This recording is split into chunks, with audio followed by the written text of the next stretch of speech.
Good evening. I am Taylor Blakney, bringing you the latest in news and weather.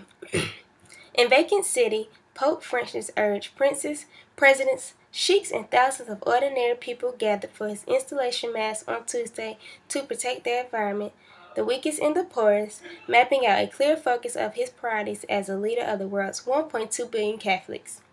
The Argentina native is the first pope from Latin America and the first name for the 13th century friar Saint Francis of Assisi, whose life work was to care for nature, the poorest, and the most disadvantaged. In a fitting note, he promised that a little bit of tenderness can open up a horizon of hope.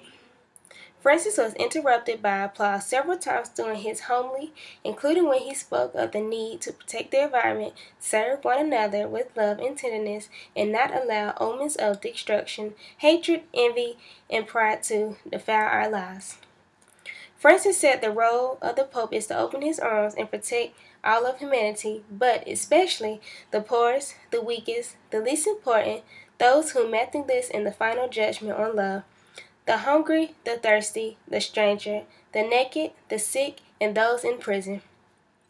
In local news, if you moved to Raleigh over the past decade, you're not alone. A Forbes analyst of census data shows the capital city is the fastest growing area in the country over the past year. In 2012, Raleigh estimated population was almost 1.2 million people, an increase of more than 47% since 2000.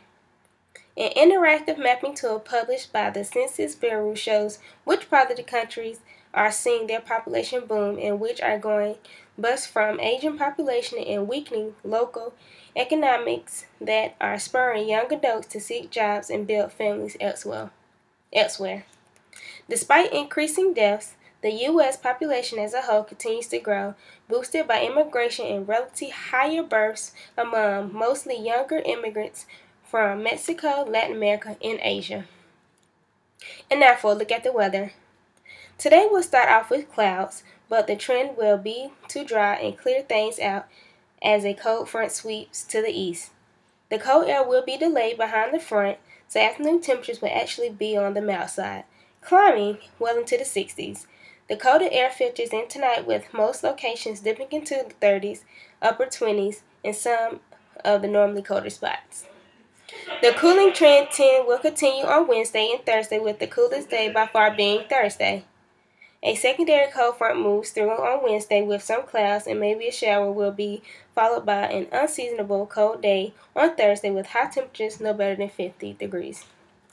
Chilly weather will continue on Friday into next weekend, but there is a lot of uncertainty about when rain could fall.